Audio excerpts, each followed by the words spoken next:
اگر اسٹیبلشمنٹ براہ راست مداخلت کر کے ایک ایک حلقے سے اپنی مرضی سے نمائندوں کو چنے گی تو پھر ظاہر ہے کہ وہ عوام کا نمائندہ نہیں ہوگا۔ ایسی پارلیمنٹ کی کیا اہمیت ہوگی جسے عوام اپنا نمائندہ نہیں تصور کریں گے؟ جو بھی وہاں بیٹھا ہوگا کہیں نہ کہیں سے کوئی انگلی اس کی طرف اٹھے گی کہ اس کو بھی تو ایجنسیوں نے پاس کیا ہے، اس کو بھی تو اداروں نے پاس کیا ہے، یہ بھی تو اداروں کا بندہ ہے۔ ابھی بات ہوئی کہ جس کو مخالف دیکھا اس کے خلاف کرپشن کے کیس کر دیے۔ میں دعوے سے کہتا ہوں کہ اس الیکشن میں ہماری اسٹیبلشمنٹ نے پاکستان کی 75 سالہ تاریخ کے کرپشن کے ریکارڈ توڑ دیے۔ شرم آنی چاہیے لوگوں کو۔ وردیاں عزت نہیں دیا کرتی، وردیوں کے اندر کردار عزت ادا کرنا ہے۔ کم از کم جمعیت علماء اسلام اس کردار سے اپنی لا تعلقی کا اعلان کرتے ہیں۔ اس حوالے سے ہم اپنا تفصیلی فیصلہ مرکزی مجلس عاملہ میں دے چکے ہیں اور اس کو عوام تک پہنچا بھی دیا ہے۔ ہم جمہوریت کے علمبردار ہیں، ہمارے بزرگوں نے اس آئین پہ دستخط کیے ہیں، اس آئین کے بانی ہیں، اس لیے اس آئین کا تحفظ کو ہم اپنی ذمہ داری تصور کرتے ہیں، لیکن آئین کی کوئی حیثیت نہیں۔ آئین کاغذ کے چند ورقوں کے مجموعے کا نام ہے جس کی کوئی حیثیت نہیں ہوا۔ جمہوریت اپنا مقدمہ ہار رہا ہے، وہ جمہوریت کہ جو ہمارے آئین کے تحت وہ قرآن و سنت کے تابع ہے، اور اکثریت کو بھی یہ حق حاصل نہیں کہ وہ قرآن و سنت کے منافی فیصلہ دے سکے۔ ہم کیا جواب دیں گے دنیا کو؟ حاکمیت اعلیٰ تو اللہ رب العالمین کی ہے، لیکن یہاں تو حاکمیت اعلیٰ ہمارے پارلیمنٹ کی بھی نہیں ہے، ہمارے ملازمین کی حاکمیت ہے۔ تو پھر کس طرح ہم اس نظام کے ساتھ چلیں گے؟ ہمارے دوست ہیں، ہم ان کا احترام بھی کرتے ہیں، پاکستان مسلم لیگ نون، پاکستان پیپلز پارٹی، ہم نے مل کر تحریک چلائی ہے۔ اگرچہ جمعیت علماء کے کارکن سڑکوں پہ ہوتے تھے اور ان پارٹیوں کے قائدین صرف کنٹینر پہ ہوتے تھے، تب بھی ہمیں قبول تھے، تب بھی ہمیں قبول تھے۔ میں آج ان سے ایک مؤدبانہ سوال کرنا چاہتا ہوں کہ 2018 میں بھی آپ کا یہی مینڈیٹ تھا اور 2024 میں بھی آپ کا وہی مینڈیٹ ہے۔ کچھ سیٹیں اوپر نیچے ہو سکتی ہیں، لیکن اسی مینڈیٹ کے ساتھ آپ نے اس وقت کہا تھا دھاندلی ہوئی ہے اور آج کہتے ہیں الیکشن ٹھیک ہوا ہے۔ میں پاکستان تحریک انصاف سے بھی پوچھنا چاہتا ہوں کہ تقریباً وہی مینڈیٹ ہے جو 2018 کا تھا آپ کا۔ اس وقت آپ حکومت بنا رہے تھے تو الیکشن شفاف تھے، آج آپ حکومت نہیں بنا سکتے تو پھر الیکشن میں دھاندلی ہوئی ہے۔ اس وقت موقف کچھ اور، اس دفعہ کا موقف کچھ اور جمعیت علماء ہے کہ اگر دھاندلی اس وقت ہوئی تو اس وقت بھی کہا کہ دھاندلی ہوئی ہے، اور اگر دھاندلی آج ہوئی ہے تو آج بھی ڈنکے کی چوٹ کہتی ہے کہ دھاندلی ہوئی ہے اور ہم اس الیکشن کو تسلیم نہیں کرتے۔ آگے چلنا ہے ہم نے، یہ ملک کسی کی جاگیر نہیں ہے۔ ہاں، جب پارلیمنٹ اہمیت کھو بیٹھے گی اور بظاہر ایک بنی بنائی پارلیمنٹ جو عوام کی منتخب نظر نہ آئے، اس پر تحفظات ہوں، تو پھر سوچنا تو جائز ہے نا ہمارے لیے کہ پھر ہم آئندہ کے لیے اس پارلیمنٹ کی سیاست کا حصہ بنے یا نہ بنے، پھر ہم پارلیمانی سیاست کریں یا نہ کریں۔ پارلیمنٹ میں جو میری قوت ہے، جو میرا اسٹرینتھ ہے، وہ کسی اور کے رحم و کرم پر ہے، لیکن جب میں پارلیمنٹ میں نہیں ہوں اور سڑکوں پہ آؤں گا تو انشاءاللہ اپنے مکمل اسٹرینتھ کے ساتھ آؤں گا، اس کے ساتھ مجھے کسی اور کی تائید کی ضرورت نہیں ہوگی انشاءاللہ العزیز۔ ہمیں اللہ کا سہارا لے کے چلنا ہے اور اسی جانب ہم نے چلنا ہے۔ حکومتیں بن جائیں گی، لیکن صرف کرسی کے لیے کرسی بانٹ، یہ کرسی تیری، یہ کرسی میری، یہ کرسی تیری، یہ کرسی میری، تو کرسی بانٹ حکومت جو ہے اس کی کوئی افادیت نہیں ہے۔ پیپلز پارٹی کی حکومت ہو اور مسلم لیگ شامل ہو، یا مسلم لیگ کی حکومت ہو پیپلز پارٹی شامل ہو، روز ایک دوسرے کو بلیک میل کرتے رہیں گے۔ حکمران ہر وقت اپنے ساتھیوں کی طرف دیکھے گا کہ کہیں سرخ تو نہیں گئے، آئے روز اس کے اپنے ہی حلیف اور شریک حکومت کے مطالبات آتے رہیں گے۔ اور وہ پورے کر سکیں گے یا نہیں کر سکیں گے کچھ معلوم نہیں. تو پھر ظاہر ہے کہ پیچھے ایک خفیہ دیوار کے پیچھے ایک قوت ہوگی، اسی کے ہاتھ میں اس کے باغیں ہوں گی، وہی ان کو چلائیں گے. تو اس حوالے سے ہم پھونک پھونک کے آگے جا رہے ہیں. ہم چاہتے ہیں کہ ہماری فوج ملک کی دفاع کی صلاحیت رکھے. بیرونی دشمن تو دور کی بات، ہم تو 20 سال سے ملک کے اندر کی دہشت گردی کے خلاف ان کی جنگ کو دیکھ رہے ہیں. دہشت گردی بڑھ رہی ہے اور ان کی جنگ ختم نہیں ہے. عسکریت پسندی بڑھ رہی ہے اور پتہ نہیں یہ کیا کھیل کھیل رہے ہیں. اور تنقید سے بالاتر تنقید پہ ناراض ہوتے ہیں، کہتے ہیں ہم دفاعی قوت ہیں ملک کی، اور دفاعی قوت پر تنقید اچھی بات نہیں ہے. میں واضح اعلان کرتا ہوں کہ میں دفاعی قوت پہ تنقید نہیں کر رہا ہوں. جب میری دفاعی قوت سیاسی قوت بن گئی ہے تو پھر سیاسی قوت پر تنقید کرنا میرا حق بنتا ہے.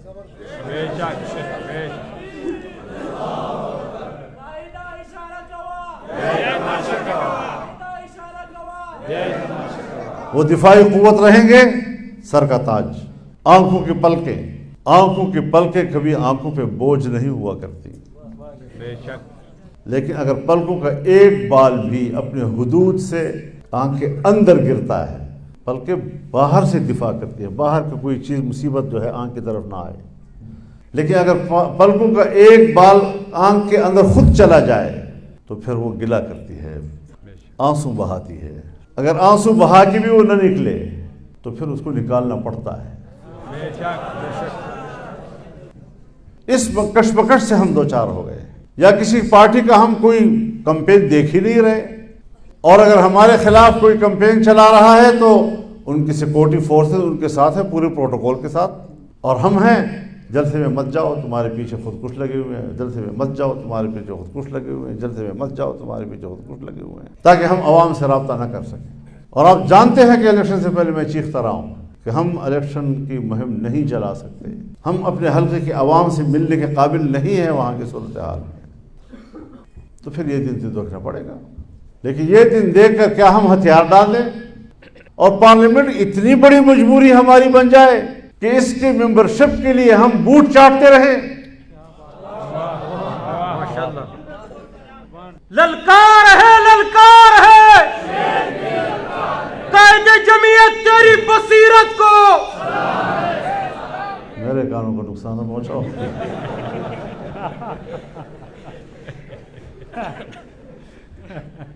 تو اتنی بھی ہماری ضرورت نہیں ہے. وہ بڑے وضاحت کے ساتھ کہہ دینا چاہتا ہوں. ہم سمجھتے تھے کہ ہم ملک کو آگے لے جائیں، ہم ملک کے لیے بہت اچھا سوچ رہے تھے اور ملک کے لیے اب بھی اچھا سوچیں گے انشاءاللہ. لیکن ملک کی بہتری کے لیے سوچ کے سامنے رکاوٹیں کیوں کھڑی کی گئی ہیں.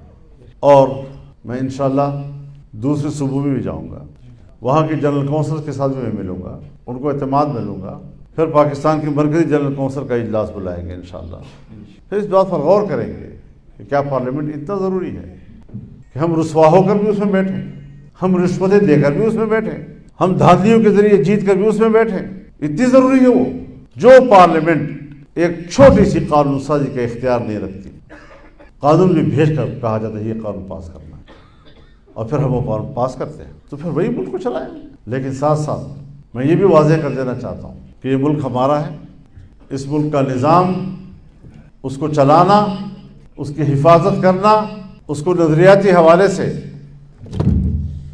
قرآن و سنت کے ہم آہنگ بنانا، یہ ہماری ذمہ داری ہے.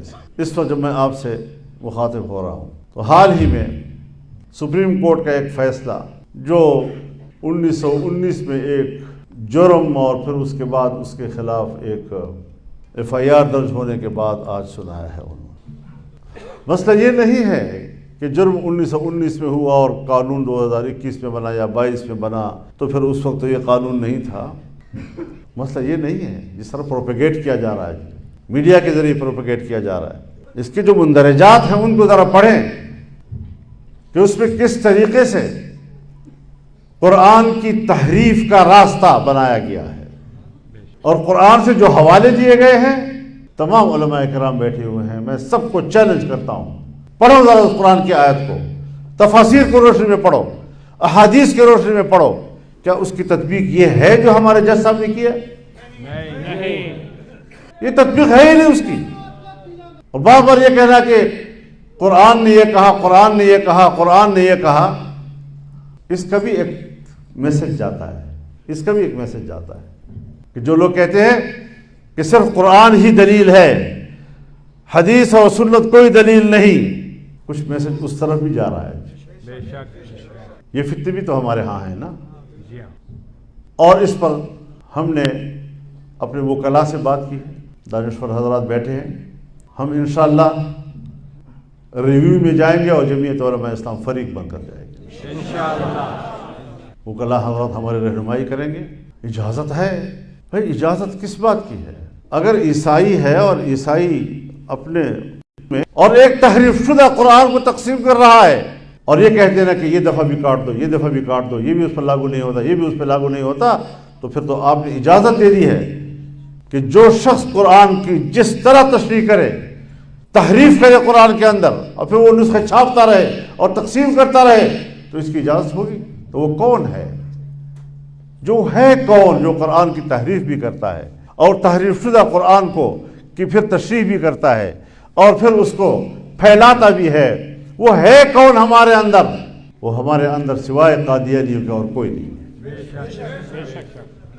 یہ قرآن کی توہین نہیں ہے، قرآن میں تحریف قرآن کی توہین نہیں ہے۔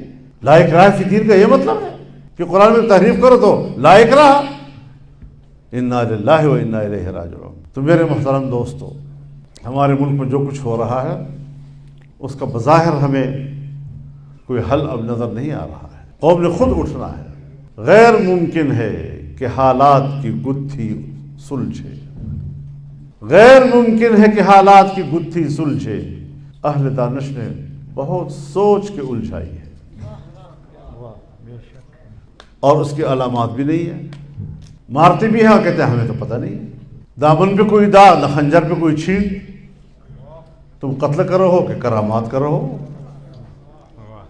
یہ وہ حالات ہیں جو ہمارے ملک کے اندر پیدا کر دیے گئے ہیں، لیکن سب کچھ سمجھ آتا ہے۔ 42 سال اس دشت میں میں نے گزارے ہیں، جو آرام تو میرا تو معلوم تھا۔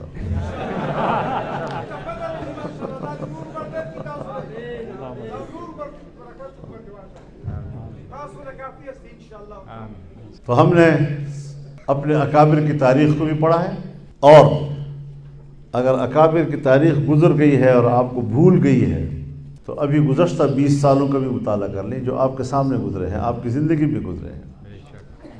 گوانٹانامو بے کی تاریخ، شبرغان جیل کی تاریخ، بڑگرام کے عقوبت خانوں کی تاریخ، یہاں بھی تو استقامت دکھائی گئی ہے، اور آج وہ فاتح ہیں یا نہیں؟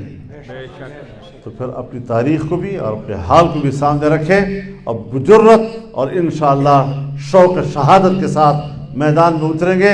یہ ملک ہم نے غلامی کے لیے نہیں حاصل کیا، یہ آزاد قوم بننے کے لیے حاصل کیا ہے، اور انشاءاللہ غلام بن کر نہیں جئیں گے، بلکہ اگر ہمیں غلامی کے ساتھ زندہ رہنا ہے تو جائے بھاڑ میں میری 300 سال کی عمر، اور اگر آزادی کا ایک لمحہ مجھے ملتا ہے تو 300 سال سے بھی زیادہ بھاری ہے اور قیمتی ہے۔ ماشاءاللہ۔ اللہ تعالی ہماری مدد فرمائے۔ وآخر دعوانا